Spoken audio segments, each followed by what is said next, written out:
안녕하세요. 골든클럽 세계금융연구원 원장 정기준입니다. 반갑습니다. 오늘 시장은 조정을 보였어요. 여러분들 물론 주식시장에 관심이 없거나 경제 상황에 그렇게 관심이 없으시다면은 잘 모르시겠지만은 금융시장이나 주식 투자에 관심이 많은 분들은 모두 다 알고 계실 겁니다. 오늘 국내 주식시장이 왜 하락했는지. 연준이 금리 인상을 조기에 좀 진행할 수 있다는, 금리 인상 프로그램을 좀 조기에 가동할 수 있는, 거기에 대한 언급이 나왔기 때문입니다. 주말 사이에요. 이렇게 된 것은 물가지표 때문인데, 물가지표 어차피 통화정책이라는 거는 타깃의 중심은 물가입니다. 어떻게 보면은 경기 동향보다도 통화 정책에 있어서는 물가를 안정적으로 끌고 나가는 게 가장 1순위 정책이죠. 지금 돈이 원체 많이 풀려 있는 상황에서 경기가 조금 나아질 동향을 보이자 미국뿐만 아니고 글로벌 물가가 좀 가파르게 오르고 있어요. 이런 상황에서 금리 인상에 대해서 얘기가 안 나오는 게 오히려 비정상이죠.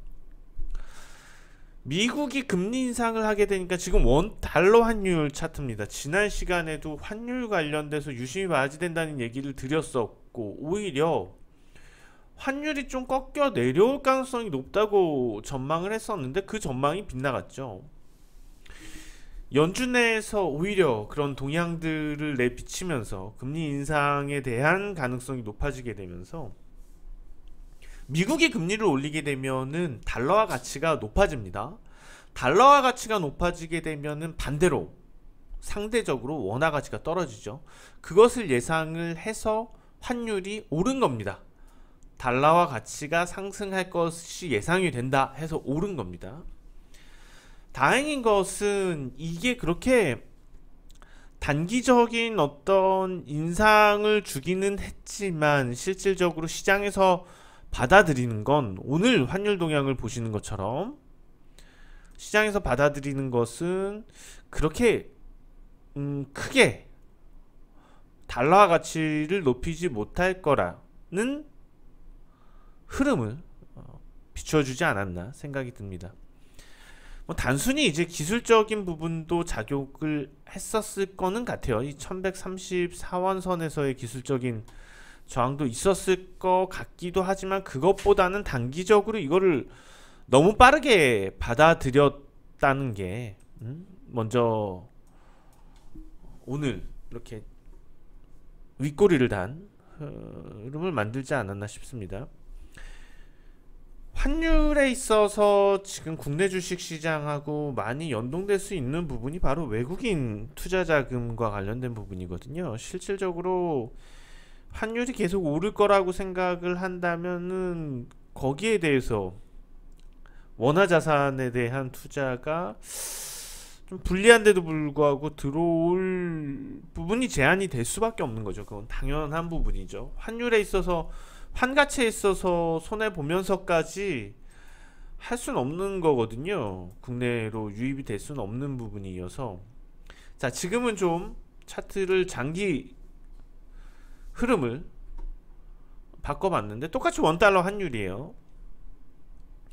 보시는 것처럼 큰 틀에서는 원화 강세 기조가 나타나는 거죠. 결과적으로 단기 이슈로 인해서 이렇게 됐었지만은 좀 크게 봤을 때는 원화 가치 상승이 상대적으로 더 기조가 셉니다. 그래서 시간을 둘 수도 있겠지만은 어찌 됐거나 1100원 선은 재차 올해 안에 이탈이 될 겁니다. 올해 안에 1100원 선이 이탈이 된다는 것은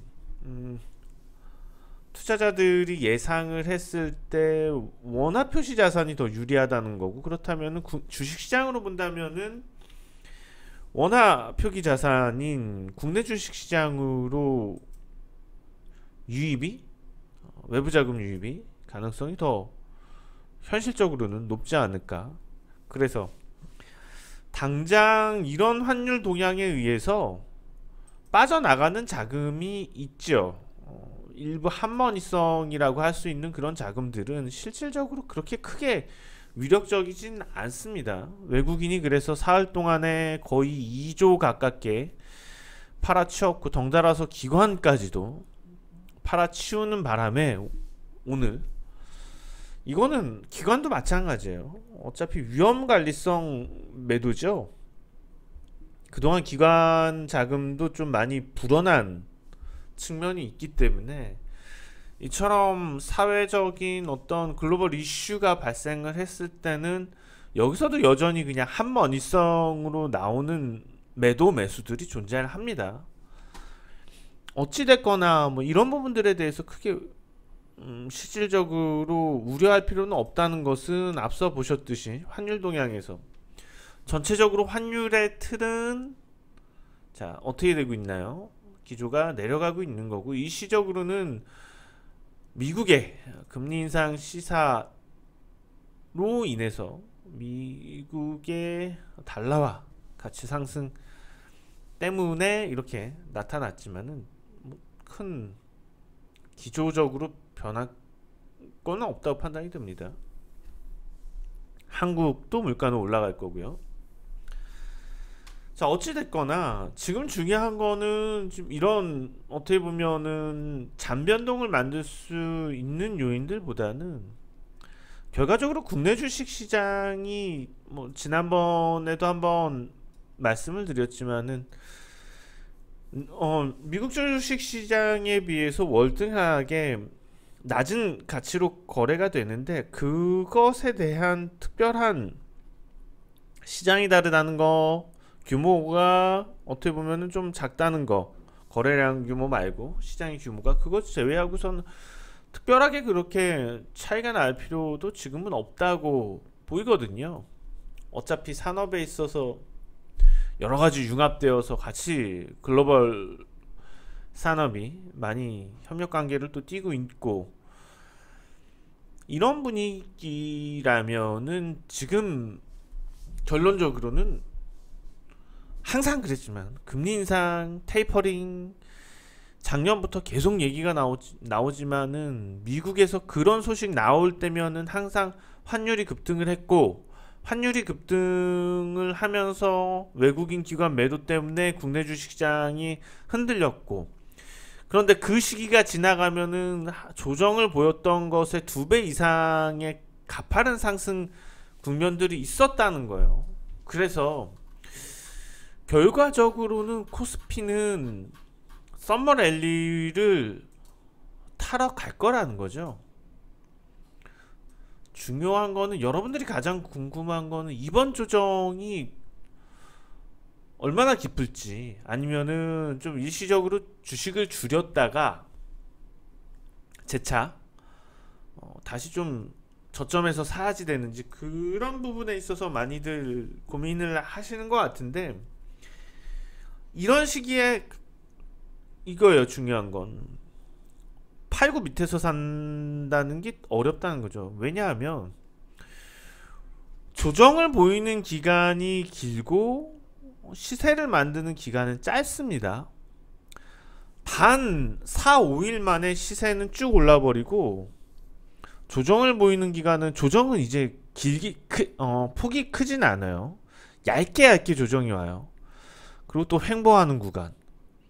상승장의 특징입니다. 상승장의 특징은 상승하는 그 타이밍에 순간 한 4, 5일 동안 폭발적으로 오르지 계속 쭉 오르진 않아요. 그래서 미리 준비해서 있지 않으면은 실질적으로는 어려워요. 크게 수익을 얻기가. 그래서 미리미리 어떤 기회들이 발생을 했을 때 그것을 기회로 알고 접근해 놓는 게 중요하다는 건데, 대부분 투자자들은 뉴스 따라서 아니 금리를 올리게 되면 주식시장에서 자금이 빠져나가는데 그러면 주식 팔아야지 되는 거 아닌가, 그러니까 이런 논리로 접근을 하게 돼서 실질적으로 공포스러운 상황에서 뉴스에서 노이즈가 흘러나오는 상황에서 개인 투자자들이 주식 비중을 늘리기란 쉬운 일이 아니라는 거죠.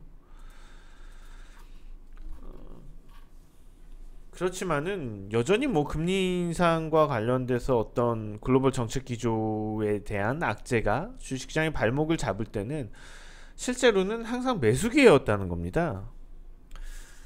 주식시장이 과거부터, 이제 미국도 마찬가지예요. 미국부터 금리에서 큰 동향들을 과거부터 쭉 봐오면은 금리 인상이 진행되는 과정, 그때 주가가 올라가죠. 그때도 금리 인상이 진행되는 과정에서도 실적 장세를 통해서 실질적으로 주가는 더 올라갑니다. 그래서 뉴욕 증시도 아마 본격적으로 금리 인상이 진행이 되고서 먼저 한 차례 금리를 올리고, 그리고서 뭐 두세 차례 정도 금리가 올라갔을 때야 본격적으로 또 하락 조정이 나올 수는 있을 거고요. 어찌되었거나 뭐 지금 다우지수의 하락폭이 국내 주식시장보다는 당연히 컸고, 그렇게 될 수밖에 없었던 이유는 원체 국내 주식시장보다는 뉴욕 증시가 과열이 되어 있고 많이 올라 있었고, 국내 주식시장은 사실상 과열이 있었다고 얘기하기조차도 좀 애매하긴 하죠. 이런 점들을 놓고 본다면 국내 주식시장은 아직 갈 길이 멀었다는 거죠. 아직 뭐 금리 인상에 대해서 생각하시기도 아닌다면 당연히 지금의 정책 기조에서는 시중 자금은 더 늘어나면 늘어나지 줄어들 가능성은 낮을 것 같고요. 그렇다면은 그 많은 자금들이 사실 갈 때도 만만치가 않거든요. 지금 잠깐 뭐 비트코인 시세도 보실 텐데, 우선은 비트코인은 실제로 전 세계적으로 거래가 가능한 자산 형태인데, 이게 지금 이렇게 하락하는 이유 중에 하나도 금리 문제가 작용을 하는 겁니다. 그러니까 가장 리스크가 높다는 코인 쪽에서는 먼저 이런 상황에서는 자금이 이탈할 수밖에 없겠죠.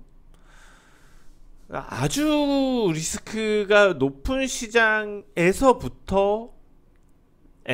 위험 관리가 있을 줄 모르지만, 한국 주식시장처럼 안정적인 그런 기업들 구조가 만들어져 있고, 나라에 또 특히 국가의 어떤 안정적인 정책이라든지 흐름, 이런 경제적인 흐름, 이런 게 갖춰져 있는 흐름에서 저평가가 돼 있다면 그쪽으로 오히려 자금이 가파르게 빠르게 쏠려서 올 수가 있습니다. 금리가 시장에 자금이 계속 풍부하다, 양적 완화 체계가 이어진다, 그럴 때는 당연히 이제 리스크 자산, 리스크가 높을수록 더 수요가 많고 기대 수익률도 높고 하겠지만, 근데 지금처럼 그게 이제 금리 인상이 어느 정도 임박했다는 거, 모든 사람들, 미국의 금리 인상이 임박했다는 거를 모든 투자자가 알 때면은 이건 폭탄과도 같아지는 거죠. 그러니까 뭐 그런 여러 가지 이유들 때문에 이미 벌써 비트코인에 대해서 지금의 가격의 2배일 때죠. 지금 가격보다 2배일 때 이미 코인 시장에 대해서는 투자 전략을 통해서 2번이나 코인 특집으로 빠져나와야지 된다, 매도해야지 된다, 이런 얘기를 드렸었는데, 지금의 기조라면 비트코인이 현재 가격에서도 한번 뭐 이제 한 3,300만원 선 하나로 3,300만원 선 정도에선 한번 크게 반등 시도를 보일 수도 있겠지만, 결과적으로는 기조적으로는 2천만 원에 근접한 선까지 하락할 가능성이 매우 높아요. 그렇기 때문에 지금 코인에 대해서는 극히 좀 조심을 하시는 게 맞을 것 같고요. 반대로 이러한 자금들 자체가 지금 찾고 있는 건 장기적으로 봤을 때 국내 주식시장과 같은 자산이라는 거죠. 그래서 제가 볼 때는 일단은 삼성전자가 약간 좀 시가총액 종목들 중에 삼성전자가 약간 왼수 같은 역할을 하고 있는 거고요. 지금 한국 증시에서는요. 이런 삼성전자의 동향은 이렇게 지지부진해지기 전에 너무 올랐었던 측면도 있습니다. 좀 지금 바람이 새는 백만 전자에 대한 그런 기대감으로 쏠렸던 수급들이 실망으로 좀 나오는 것 때문에 이런데 한번 좀 빠져야지 정리가 될 것 같아요. 한번 좀 빠져서 7만 5천 원 수준 뭐까지 한번 좀 흔들리고 그렇게 해서 이렇게 시원하게 가졌으면 국내 주식시장 흐름에도 도움이 될 것 같습니다. 어쨌거나 지금 한국 증시에서 왼수 같은 역할을 삼성전자가 하기 때문에 국내 주식시장 답답한 모습, 코스피가 좀 답답한 모습으로 보이지 않았나 싶고요. 자, 잠깐 코스닥으로 돌릴 텐데 코스닥 같은 경우에는 최근 들어서 물론 이제 코스피에 비해서 안정적인 등락은 아니었습니다. 변동성이 많이 있었고 그 대신에 또 최근 들어서는 코스피에 비해서는 흐름이 좀 더 강하지 않았나 싶었습니다. 변동을 가진 시장이기 때문에. 그렇지만 오늘 또 조정을 보일 때 흐름을 보더라도 코스피보다는 훨씬 안정적이었고요. 어쨌거나 지금은 그런 것 같아요. 결과적으로 시장이 본격적인 서머 랠리를 탄다면은 코스피가 더 탄력적일 것 같아요.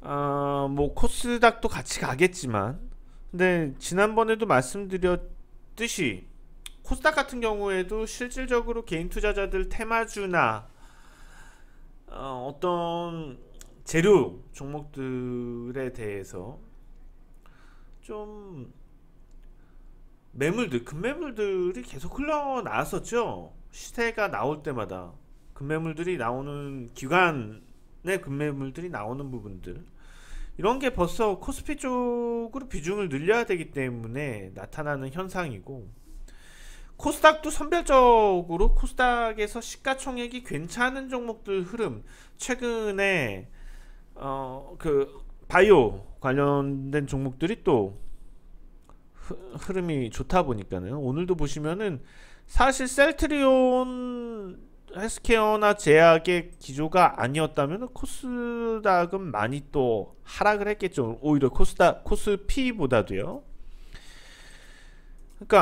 그러니까는 지금 여러분들이 이렇게 시장에서 종목별로 다른 흐름들이 계속 많이 나타나잖아요.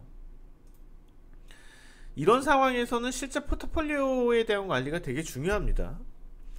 포트폴리오에 너무 많은 종목을 담고 있거나 포트폴리오에 또 한쪽으로만 편중이 되거나 포트폴리오 상에서 종목이 너무 또 지루하게 흘러가거나 안 좋아요.